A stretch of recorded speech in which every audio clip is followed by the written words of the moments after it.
Hi ഞാൻ നമ്മുടെ ഷെൽട്ടറിൻ്റെ ഒരു അപ്ഡേറ്റ് തരാൻ വേണ്ടിയിട്ട് വന്നതാണ്. നമ്മുടെ ഷെൽട്ടറിൻ്റെ ഏകദേശം പണികളെല്ലാം പൂർത്തിയായി കഴിഞ്ഞു. അന്നേരം ഷെൽട്ടർ നിങ്ങളെ ഒന്ന് കാണിക്കാം. പിന്നെ ഇപ്പം നമ്മുടെ കേരളത്തിൽ പല ഷെൽട്ടർ ഹോമിനെതിരെയായിട്ട് കുറേ അക്രമങ്ങളും കാര്യങ്ങളൊക്കെ നടക്കുന്നുണ്ട്. അതിനെപ്പറ്റി കുറച്ച് കാര്യങ്ങൾ സംസാരിക്കാമെന്നും കരുതി.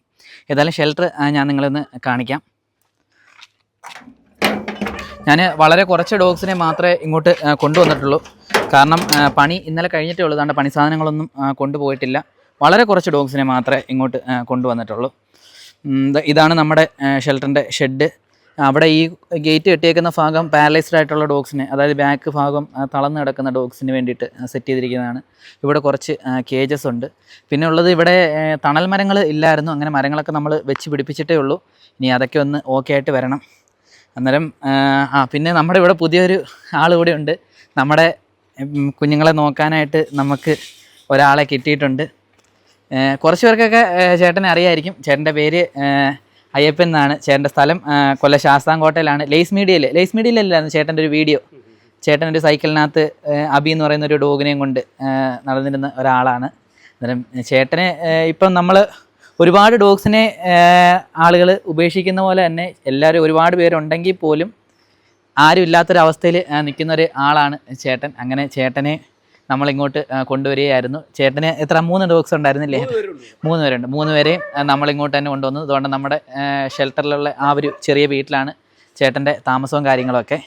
അന്നേരം ഇപ്പം ഏറ്റവും പ്രശ്നം എന്ന് പറഞ്ഞാൽ ഷെൽട്ടർ ഹോമിനെതിരെയൊക്കെ പ്രശ്നങ്ങൾ നടന്നുകൊണ്ടിരിക്കില്ല ചേട്ടാ. എല്ലായിടത്തും പോയി അടിച്ചു ദിവസം ഫോണിനകത്ത് കണ്ടുകൊണ്ടിരിക്കുക. അന്നേരം ചേട്ടാ എന്നിട്ട് നമ്മുടെ അതിനെപ്പറ്റി ആ ഒരു കാര്യത്തിനെ പറ്റി ഞാനൊന്ന് സംസാരിക്കാമെന്ന് വിചാരിച്ചു. ഈ കുറച്ച് ദിവസമായിട്ട് ഇതിനെപ്പറ്റി സംസാരിക്കണമെന്ന് വിചാരിച്ചു. ഈ റെസ്ക്യൂവിൻ്റെ തിരക്ക് കാരണവും പിന്നെ ഈ ഷെൽട്ടറിൻ്റെ പണിയുടെ തിരക്ക് കാരണവും നമുക്ക് ആ ഒരു വീഡിയോ ചെയ്യാനായിട്ട് സാധിച്ചില്ല. അതുകൊണ്ടാണ് ഇപ്പം അതിനെപ്പറ്റി സംസാരിക്കാമെന്ന് വിചാരിക്കുന്നത്.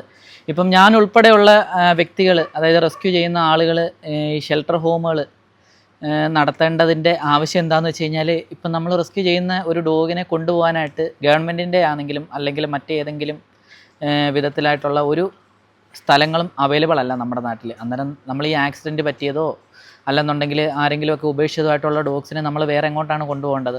ഇപ്പം നമ്മൾ താമസിക്കുന്ന വീട്ടിലോട്ടോ, അത് വാടക വീടായിക്കോട്ടെ സ്വന്തം വീടായിക്കോട്ടെ, അങ്ങോട്ടല്ലേ കൊണ്ടുവരാനായിട്ട് സാധിക്കുകയുള്ളൂ. അന്നേരം നിങ്ങൾ എന്നെ ഫോളോ ചെയ്യുന്ന പലർക്കും അറിയായിരിക്കും ഈ പ്രശ്നങ്ങൾ. അതായത് ടി വിയിൽ നിങ്ങൾ ഈ പ്രശ്നങ്ങളൊക്കെ കാണുന്നതിന് മുന്നേ തന്നെ ഇതേ നാട്ടുകാർ കയറി പ്രശ്നം ഉണ്ടാക്കിയതായിരുന്നു എൻ്റെ വീട്ടിൽ. അന്നേരം അന്ന് നമ്മൾ നല്ല രീതിയിൽ ചെറുത്ത് നിന്നിട്ടുണ്ടായിരുന്നു. നമുക്ക് അത്യാവശ്യം സോഷ്യൽ മീഡിയയിലൊക്കെ നമ്മൾ സംസാരിക്കുന്നത് കേൾക്കാൻ ആളുകളുള്ളതുകൊണ്ട് മാത്രമാണ് നമ്മളന്ന് രക്ഷപ്പെട്ടത്. അന്ന് നമ്മളെ സപ്പോർട്ട് ചെയ്ത്, അതായത് എന്നെയും എൻ്റെ ഉമ്മായും ഡോഗ്സിനെ വളർത്തുന്നതിനെ സപ്പോർട്ട് ചെയ്ത അതേ ചാനലുകാർ തന്നെ ഇപ്പം ഈ മറ്റു വീടുകളിൽ ഈ ആളുകൾ ആക്രമിച്ചതിനെ സപ്പോർട്ട് ചെയ്ത് സംസാരിക്കുന്നത് കണ്ടപ്പോഴത്തേക്ക് സത്യം പറഞ്ഞാൽ വിഷമം തോന്നി. കാരണം ചാനലുകാർ നോക്കുന്നത് അവർക്ക് ട്രെൻഡിങ് ആയിട്ടുള്ള ന്യൂസാണ്, അവർക്ക് അത്യാവശ്യം വ്യൂസ് കിട്ടുന്ന ന്യൂസാണ് നോക്കുന്നത്. അന്നേരം നിങ്ങളൊന്ന് ആലോചിക്കുക, ഞങ്ങൾ എന്ത് തെറ്റാണ്, അതായത് റെസ്ക്യൂ ചെയ്യുന്ന ആളുകൾ, പൊതുജനത്തിനോടാണ് ഞാൻ ചോദിക്കുന്നത്, റെസ്ക്യൂ ചെയ്യുന്ന ആളുകൾ നിങ്ങളോട് എന്ത് തെറ്റാണ് ചെയ്തത്? നിങ്ങളെ ഞങ്ങൾ സഹായിക്കുക സത്യം പറഞ്ഞു കഴിഞ്ഞാൽ ചെയ്യുന്നത്. അതായത് നിങ്ങൾ ജയിപ്പിച്ചു വിട്ട ജനപ്രതിനിധികളും ഈ MLA-മാരാണെങ്കിലും മന്ത്രിമാരാണെങ്കിലും ഈ വാർഡ് മെമ്പറാണെങ്കിൽ പോലും ചെയ്യേണ്ട ജോലികളാണ് സത്യത്തിൽ ഞങ്ങൾ ചെയ്തുകൊണ്ടിരിക്കുന്നത്. അത് എന്താണെന്ന് വെച്ച് കഴിഞ്ഞാൽ, ഇവർക്ക് വരുന്ന ഫണ്ട്, അതായത് ഇവരുടെ ഈ നായകളെന്ന് പറഞ്ഞു കഴിഞ്ഞാൽ, തെരുവ് നായകളെന്ന് പറഞ്ഞു കഴിഞ്ഞാൽ ജീവിക്കാൻ അവകാശം ഇല്ലാത്തവരൊന്നുമല്ല. അതുകൊണ്ടാണ് അവരുടെ പേരിൽ ഫണ്ടുകൾ, അതായത് കേന്ദ്ര ഗവൺമെൻറ്റിൽ നിന്നാണെങ്കിലും ഫണ്ട് അവരുടെ പേരിൽ വന്നുകൊണ്ടിരിക്കുന്നത്. അത് ഇവർ വാങ്ങിച്ച് നല്ല രീതിയിൽ അവരുടെ കാര്യങ്ങൾ ചെയ്യുന്നുണ്ട്. പക്ഷേ അതൊന്നും ഈ തെരുവ് നായകളിലേക്ക് എത്തുന്നില്ല. 2022 ഗവൺമെൻറ്റിൻ്റെ ഗവർണറുടെ സർക്കുലറുണ്ട്. കേരളത്തിലെ എല്ലാ പഞ്ചായത്തുകളിലും മുനിസിപ്പാലിറ്റികളിലും ഷെൽട്ടർ ഹോമുകൾ നിർമ്മിക്കണം എന്നുള്ളത്, അങ്ങോട്ട് തെരുവ് നായകളെ മാറ്റണം എന്നുള്ളത്. പക്ഷേ കേരളത്തിലെ ഒരു പഞ്ചായത്തിലോ മുനിസിപ്പാലിറ്റിയിലോ ഈ ഒരു സംഭവം വന്നിട്ടില്ല. ഒരു പഞ്ചായത്തിലോ മുനിസിപ്പാലിറ്റിയിലോ ഷെൽട്ടറുകൾ ഇല്ല. അന്നേരം അതില്ലാത്തത് കൊണ്ടാണ് നമ്മുടെ വീടുകളൊക്കെ ഷെൽട്ടർ ഹോമായിട്ട് മാറുന്നത്.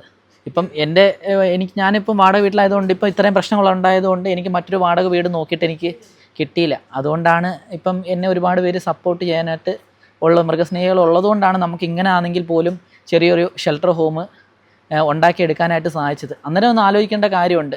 ഇപ്പം ഞാനൊരു സാധാരണ ഒരു മനുഷ്യനാണ്. ഞാൻ വിചാരിച്ചപ്പോൾ പോലും ഇങ്ങനൊരു ഷെൽട്ടർ ഹോം, അതായത് ഇപ്പം ഈ ഒരു ചെറിയ രീതിയിലാണെങ്കിൽ ഒരു 10-50 ഡോഗ്സിന് ഇടാനായിട്ടുള്ള ഒരു ഷെൽട്ടർ ഹോമെങ്കിലും ഉണ്ടായിട്ടുണ്ടെന്നുണ്ടെങ്കിൽ ഇത്രയും ഈ ടാക്സും കാര്യങ്ങളൊക്കെ വാങ്ങിക്കുന്ന ഇത്രയും ഖജനാവിൽ ഇത്രയും പണമുള്ള ഈ ഗവൺമെൻറ് വിചാരിച്ചു കഴിഞ്ഞാൽ ഒരു ജില്ലയിലെങ്കിലും ഓരോ ഷെൽട്ടർ ഹോം വെച്ച് തുടങ്ങാനായിട്ട് സാധിക്കില്ലേ? ഒന്ന് ആലോചിച്ച് നോക്കണം. ഇവർ ആരും ചെയ്യത്തതുമില്ല ബാക്കിയുള്ള പക്ഷേ ഉപദ്രവിച്ചുകൊണ്ടിരിക്കും. പക്ഷേ എൻ്റെ നാട്ടിലെ മുനിസിപ്പാലിറ്റി ആണെങ്കിൽ പോലും MLA ആണെങ്കിൽ പോലും നമ്മൾ ചെയ്യുന്ന കാര്യങ്ങൾ ധരിപ്പിച്ചപ്പോഴത്തേക്ക് അവർ നമ്മളെ ഇനി ശല്യം ചെയ്യത്തില്ല എന്നുള്ളത് പറഞ്ഞിട്ടുണ്ട്. കാരണം അവർക്ക് തന്നെ മനസ്സിലായിട്ടുണ്ട് അവർ ചെയ്യേണ്ട ജോലിയാണ് നമ്മൾ ചെയ്തുകൊണ്ടിരിക്കുന്നത്, നമ്മൾ ആരെയും ഉപദ്രവിക്കുന്നില്ല, നമ്മൾ സഹായിച്ചുകൊണ്ടാണ് ഇരിക്കുന്നത്. ഇപ്പം നമുക്ക് ഈ നായകളോട്, തെരുവ് നായകളാണെങ്കിലും അല്ലാതുള്ള നായകളാണെങ്കിലും ഇഷ്ടമുണ്ട്. പക്ഷേ ആ ഇഷ്ടം നമുക്ക് ആത്മാർത്ഥമായിട്ടുള്ള ഇഷ്ടമാണ്. അതിന് വേണ്ടിയിട്ടുള്ള കാര്യങ്ങൾ, ഇപ്പം ഒരു നായയെ റോഡിൽ നിർത്താൻ പോലും അവരെ നല്ല രീതിയിൽ നമ്മൾ സംരക്ഷിച്ച് പോകുന്നുണ്ട്. അല്ലാതെ നമ്മുടെ ആവശ്യം കഴിയുമ്പോഴത്തേക്ക് നമ്മൾ കൊണ്ടുപോയി ഇറക്കി വിടുകയല്ല ചെയ്യുന്നത്. ഇപ്പം ഇവിടെ തന്നെയുള്ള ഡോഗ്സിനെ നിങ്ങൾ നോക്കിക്കഴിഞ്ഞാൽ ഈ കുറ്റം പറഞ്ഞിട്ടുള്ള പലരും ഉപേക്ഷിച്ചിട്ടുള്ള ഡോഗ്സ് തന്നെ ആയിരിക്കും. ദാണ്ടേ ഇവനെ നോക്കാം, ഇവനെ ഇതിൻ്റെ ഉടമസ്ഥന് ഉപേക്ഷിച്ചതായിരുന്നു, അയാളുടെ ഉടമസ്ഥന് ഉപേക്ഷിച്ചായിരുന്നു. ദാണ്ടെ ആ മൂലയ്ക്ക് ഒരാൾ ചുരുണ്ടുകൂടി കിടക്കുന്നുണ്ട്, അയാളുടെ ഉടമസ്ഥന് ഉപേക്ഷിച്ചായിരുന്നു. ദാണ്ടെ അയാളുടെ ഉടമസ്ഥന് ഉപേക്ഷിച്ചായിരുന്നു. ഇവിടെ ഏകദേശം ഇപ്പോൾ ഒരു 10 ഡോഗ്സ് ഉള്ളൂ. അതിൽ ഭൂരിപക്ഷം ഡോഗ്സും ആളുകൾ ഉപേക്ഷിച്ച ഡോഗ്സാണ്. അന്നേരം ആലോചിച്ച് നോക്കുക, അവരെ വരെ നമ്മൾ എടുത്ത് വളർത്തുകയാണ്. അതായത് ഈ ഡോഗ്സ് അല്ലേ നമ്മൾ എടുത്തില്ല എന്നുണ്ടെങ്കിൽ ഈ ഡോഗ്സ് എല്ലാം എങ്ങനെയായേനെ, തെരുവ് നായകളായിട്ട് തന്നെ മാറിയേനെ. അന്നേരം തെരുവ് നായകളുടെ എണ്ണം ഞങ്ങൾ കുറച്ചുകൊണ്ടിരിക്കുകയാണ്. ഈ ഗവൺമെൻറ് എനിക്ക് ഉറപ്പിച്ച് പറയാനായിട്ട് പറ്റും, ഈ ഗവൺമെൻറ് ചെയ്തതിനേക്കാളും കൂടുതൽ വന്ധ്യംകരണങ്ങൾ ചെയ്തിട്ടുള്ളത് ഞങ്ങൾ റെസ്ക്യൂവേഴ്സ് തന്നെയാണ്. നമുക്കിതിൻ്റെയൊക്കെ ആവശ്യം എന്താണ്? നമ്മൾ വിചാരിക്കുന്ന ഇത്രയാണ്, നമ്മുടെ തെരുവുകളിൽ ഒരു നായെങ്കിലും കുറഞ്ഞ് കിട്ടിക്കഴിഞ്ഞ് കഴിഞ്ഞാൽ നമുക്ക് അത്രയും ജോലി കുറയും, ആക്സിഡൻറ്റുകൾ ഉണ്ടാകത്തില്ല. പക്ഷേ എന്നാൽ പോലും ഈ പൊതുജനങ്ങളായിട്ടുള്ള ആളുകൾ ഈ വീണ്ടും കുഞ്ഞുങ്ങളെ, ഈ തെരുവിൽ ജനിക്കുന്ന കുഞ്ഞുങ്ങളെക്കാളും ഒരുപാട് കൂടുതലാണ് ഈ ആളുകൾ കൊണ്ട് കളയുന്ന കുഞ്ഞുങ്ങൾ. ഒന്നാലോചിച്ച് നോക്കണം.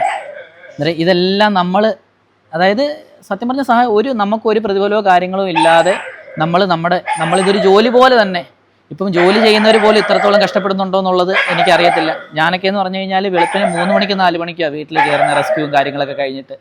അന്നേരം അത്രയും കഷ്ടപ്പെട്ടിട്ടാണ് നമ്മൾ ഇപ്പം നിങ്ങളെയൊക്കെ സഹായിച്ചു കൊണ്ടിരിക്കുന്നത് ഇങ്ങനെ ഇവരോടുള്ള ഇഷ്ടത്തിൻ്റെ പേരിൽ. പക്ഷെ അതിൻ്റെ പേരിൽ നമുക്കെന്നും കുത്തുവാക്കുകളും പ്രശ്നങ്ങളും മാത്രമേ ഉണ്ടായിട്ടുള്ളൂ. ഇപ്പം തന്നെ ഞാൻ തന്നെ മൊത്തത്തിൽ നാട് മൊത്തം ഞാനൊരു കടമില്ലാത്തൊരു മനുഷ്യനായിരുന്നു. നാട് മൊത്തം കടമായത് തന്നെ ഇവരോടുള്ളൊരു സ്നേഹത്തിൻ്റെ പേരിലാണ്. എനിക്കിതിൻ്റെയൊക്കെ ആവശ്യം എന്താണ് സത്യത്തിൽ? എന്നാലോചിച്ച് നോക്കണം. നമ്മൾ എന്നിട്ട് ആരെടുത്തോ പരാതിക്കോ പ്രശ്നങ്ങൾക്കോ ഒന്നിനും പോയിട്ടില്ല.